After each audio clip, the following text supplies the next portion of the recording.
इस एप्लीकेशन का जो मेहदी अली काज़मी साहब के तरफ से और उनके वकला ने ये अदालत में जमा करवाई है, इसका 8 नंबर पैराग्राफ में कैटेगोरिकली वो लिखते हैं that through this incident application the applicant seeks the gracious indulgence of this honorable court to initiate criminal proceeding against the plaintiff is दुआ जोरा जी। ये अपनी नौयत का दावा है। इसमें उन्होंने डिक्लेयर करवाने के लिए कोशिश की है कि ये निकाहनामा को मेरे वालिदैन जो उनसे है ना खतून कह रही है कि वो नहीं मान रहे, तो इसमें कोर्ट डिक्लेयर करे कि ये मेरा निकाहनामा सही है या गलत है, और उन्होंने कहे वो मेरे इस निकाहनामे को अडॉप्ट करें।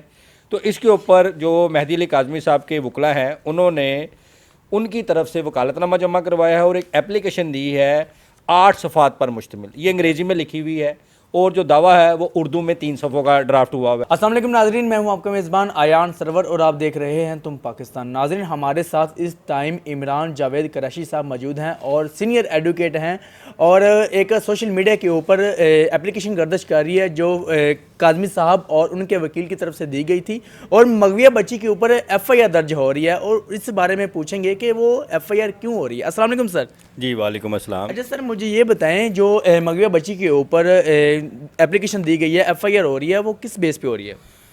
जी देखें अयान, मैं सबसे पहले ये बात कहना चाहूँगा कि देखें जो कोर्ट केसेस होते हैं ये सब जुडिस मैटर होता है, इसके ऊपर बात नहीं करनी चाहिए। ये जब तक कोर्ट में केस पेंडिंग रहते हैं उसके मुताबिक कोर्ट ने देखना होता है, फिर फैसला आता है जो भी। मगर ये अजीब एक ट्रेंड शुरू हो गया हुआ है, अभी केस होता है, केस की कार्रवाई होती है, उसमें मोबाइल ऑन करके रोस्टम पे आ जाते हैं और उसके सोशल मीडिया पे जा रहे हैं।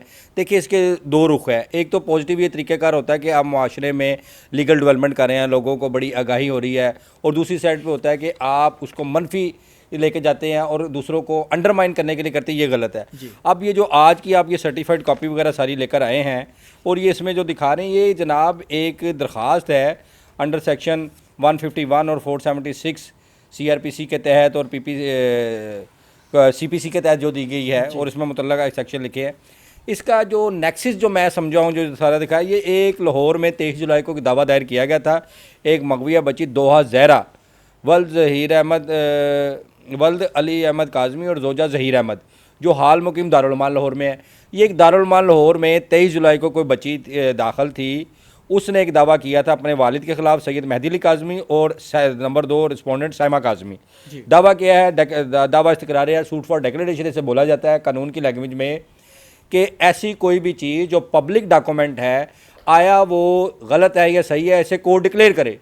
तो एक डिक्लेरेशन के लिए दावा था, ये सिविल कोर्ट में दावा था, ये अपनी नौयत का दावा है। इसमें उन्होंने डिक्लेयर करवाने के लिए कोशिश की है कि ये निकाहनामा को मेरे वालिदैन जो उनसे है ना खतून कह रही है कि वो नहीं मान रहे, तो इसमें कोर्ट डिक्लेयर करे कि ये मेरा निकाहनामा सही है या गलत है, और उन्होंने कहे वो मेरे इस निकाहनामे को अडॉप्ट करें। तो इसके ऊपर जो मेहदी अली काज़मी साहब के वकला हैं उन्होंने उनकी तरफ से वकालतनामा जमा करवाया है और एक एप्लीकेशन दी है 8 सफ़ात पर मुश्तमिल। ये अंग्रेज़ी में लिखी हुई है और जो दावा है वो उर्दू में 3 सफ़ों का ड्राफ्ट हुआ है। ठीक है। और ये 23 जुलाई को हुआ है जब वो बच्ची जो उनसी थी दारुल उलूम लाहौर में थी।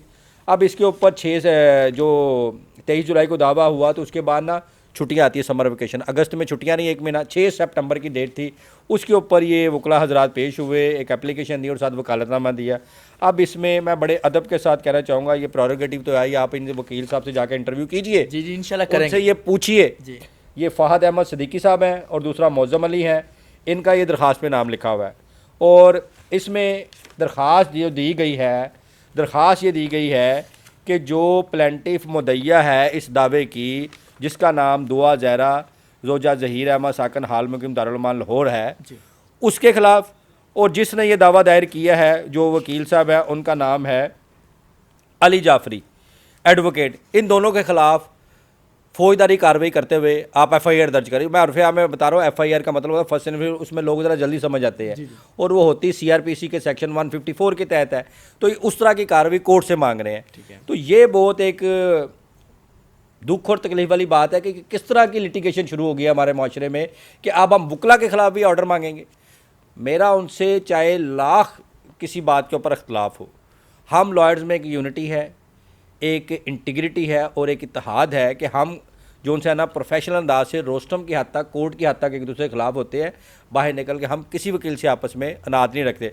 मगर मुझे दुख हुआ है ये एप्लीकेशन पढ़ के, अब इसे आप क्लैरिकल मिस्टेक कह लें या इंटेंशनल कह लें, इसका पैराग्राफ 8 पढ़े इस एप्लीकेशन का, जो मेहदी अली काज़मी साहब के तरफ से और उनके वकला ने ये अदालत में जमा करवाई है। इसका 8 नंबर पैराग्राफ में कैटेगोरिकली वो लिखते हैं that through this incident application the applicant seeks the gracious indulgence of this honorable court to initiate criminal proceeding against the plaintiff is Dua Zora ji and her counsel for they have committed breach of section falana and give false evidence, forgery, using a false document as genuine, and this court may please be take cognizance under section 195 and 476 CRPC। ये इन्होंने लिखा। इसके बाद इसके आगे सफ़े पे 8वें पे चले जाए, 7th पे, उसमें ये प्रेयर क्लॉज में भी मांग रहे हैं। This is furthermore humbly pray that criminal proceeding may very kindly be initiated against the plaintiff Dua Zara and her counsel Ali Jafri advocate for giving false evidence, committing forgery, using a false document as genuine, and this court may please be to take cognizance under this section 476 CRPC। भाई being a lawyer मैं इस चीज़ को माजरत के साथ condemn करता हूँ। इस तरह की लैंग्वेज, इस तरह का स्टाइल वकला के ख़िलाफ़ कम अज़ कम एक वकील को सोच समझ के एप्लीकेशन देनी चाहिए। दूसरा इसमें जो सा था, अगर आप इसको दूसरे अंदाज से भी देखें तो एक 3 सफ़े का उर्दू का दावा था। पहले उसका मेन आप रिटर्न रिप्लाई जमा करवाते, रिटर्न रिप्लाई के साथ ही एक प्रेयर ले लेते तरीके से कि जनाब इसके बारे में जूम मैनी तरीके से भी लिखा जा सकता है, गोल में भी लिखा जा सकता है। इस तरह वकील का नाम लेकर और उसको एक तरफ आप उस बच्ची को मगविया माइनर कह रहे हैं और दूसरी तरफ आप उसके खिलाफ FIR दर्ज करवाने के लिए एप्लीकेशन देकर अब ये कोर्ट का रिकॉर्ड बन गया है। इसी के ऊपर जो आपने मुझे वीलॉग दिखाए हैं और उसके ऊपर वो उन्हें मौका मिला है। तो ये एक तो पहली चीज़ है। मैं इस चीज़ को भी कंडेम करता हूँ, सोशल मीडिया पर सब जुडिस मैटर को नहीं डिस्कस करना चाहिए। जब आप केस से निकल के प्रेस कॉन्फ्रेंस करें, चाहे इस साइड के हो चाहे उस साइड के हो, बात तो फिर पब्लिक में जानी है। और फिर आपस में लिटिगेशन में इस तरह की आप ड्राफ्टिंग लिखें विद ड्यू काइंड रिगार्ड। मेरा हक नहीं बनता, मगर मैंने ये काउंसिल को इसको पढ़ के, कोई भी वकील हो जितना मर्जी हमारा उससे इख्तलाफ हो, हम अपनी प्रेयर क्लॉज में उसमें ये चीज़ मांगेंगे।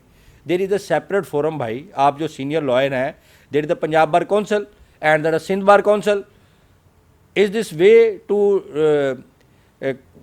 write and contest the case in this way with due kind regard? मैं फिर जोर इस पे दे रहा हूँ, मुझे नहीं कहना चाहिए, मगर आपने तज्जिया लिया, वीलॉग दिखाए, और ये मैं अगर ये चीज़ वकला की बीच में ना लिखी होती किसी वकील को तो मैंने आपको इस पर तज्जिया ही नहीं देना था। अच्छा। क्योंकि ये मैं कैटेगोरी के बता रहा हूँ, मेरे बड़े अच्छे दोस्त भाई हैं फ़ाहद अहमद सदीकी साहब और वो दूसरे जो लॉयर हैं, ये उनका प्रोरेगेटिव था, वो जैसा मर्जी ड्राफ्टिंग करते, जो भी करते, उन्होंने अपने स्टाइल ऑफ माइंड से आगे जाना है। जब बीच में एक वकील के ख़िलाफ़ भी हम मांग रहे हैं तो फिर मैंने एक अपना कमेंट इसलिए दिया है, मैं इस तरह की ड्राफ्टिंग को, इस तरह की लिटिगेशन को कंडेम करता हूँ। ठीक है।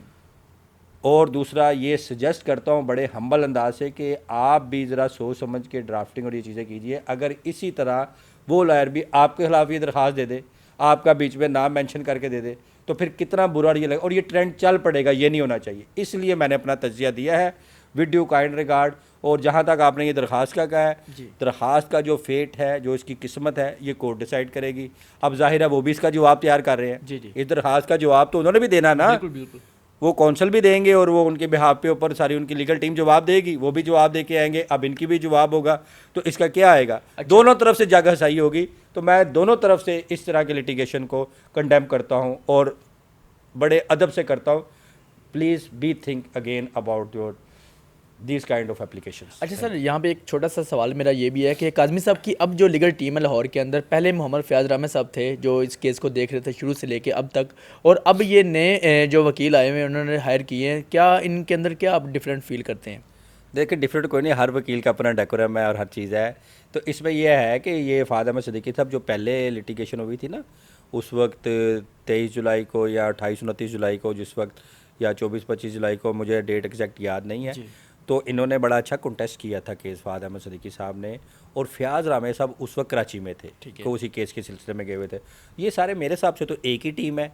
मोहम्मद फयाज रामे साहब हो गए, फ़ाहद अहमद सदीकी साहब हो गए, नासिर जबरान साहमद शेर जट साहब, ये जो यंग लॉयर होते हैं ना माशाल्लाह, इनका ज़रा एनर्जेटिक और थ्यूसिज्म ज़्यादा होता है। अगर सीनियर लॉयर वक्त के साथ साथ उनका डेकोरम और बढ़ता जाता है, जैसे फ़ाद अहमद सईदी इन सबसे मेरा सीनियर है, और जो अहमद शेर जट साहब हैं या मोहम्मद फ़याज़ रहमत साहब, मैं ज़रा यंग और एनर्जेटिक इनमें, मैं अगर आप तज़िया मांग रहे हैं, जी। हर वकील का अपना डेकोरम है। मैं इनमें फ़र्क नहीं महसूस करता, चाहे एक दिन का आपका एक्सपीरियंस हो, ठीक है। 1 साल का एक्सपीरियंस हो, चाहे वो 18 साल का या 20 साल का एक्सपीरियंस हो। जब हम रोस्टम पे खड़े होते हैं ना, वी आर इक्वल। मेरे साथ अगर 1 साल की स्टैंडिंग वाला खड़ा है और मैं खड़ा हूँ तो हम बराबर हैं। जी बिल्कुल। और ये एक इज़्ज़त और अदब का रिश्ता होता है कि हम, अगर मेरे से सीनियर और 25 साल वाले खड़े हुए तो हमारा ये अदब का रिश्ता होता है कि हम एक दूसरे को रिस्पेक्ट से और कोर्ट में आर्गू करते हैं, अपने लीगल आर्गूमेंट से, उससे केस जीता और हारा जाता है। जी बिल्कुल। रोस्टम से हटकर हम दूसरे बराबर होते हैं। तो इसीलिए मैं समझता हूँ फ़याज़ रहमत साहब ने जिस तरह केस की प्लीडिंग की है, जिस तरह वो कराची भी भागे गए हैं और ज़िलों में भी गए हैं, सब कुछ किए हैं, he did great effort for this case. He is very learned lawyer और he is very professional lawyer. मगर उनका जो स्टाइल ऑफ टॉक है या स्टाइल ऑफ चलने फिरने का है ना, वो बड़ी सादगी सी है। मगर उनका जो माइंड है, प्रोफेशनल माइंड, वो बड़ी ग्रिप है उनको। तो इसलिए ये है, बाकी सारे दोस्त भी अच्छे हैं, वो अपने अपने कर रहे हैं, मगर मैं समझता हूँ कि सब दोस्तों को मिल के चलना चाहिए। इसमें ये नहीं होना चाहिए सारों को एक वकालतनामा रखें, एक लिटिगेशन में चले, एक दूसरे से डिस्कशन करने में कोई हर्ज नहीं होता। तो ये मिल के चलें, ये एक ही टीम मैं समझता हूँ जी। नासिर जबरान साहब माशाल्लाह। जी थैंक यू सर। नाज़रीन, जब हमारे साथ मौजूद थे इमरान कुरैशी साहब, जो उन्होंने पूरे टॉपिक का खुलासा करके रख दिया हुआ है, हर चीज़ सामने कर दी है, जो जो जैसे हो रहा है। तो बाकी इंशाल्लाह हर अपडेट आपको देते रहेंगे और हर अपडेट के साथ आपको आगाह करते रहेंगे। तो इसी के साथ अपने मेज़बान आयान सबको इजाज़त दीजिएगा। देखते रहें तुम पाकिस्तान। अल्लाह हाफ़िज़।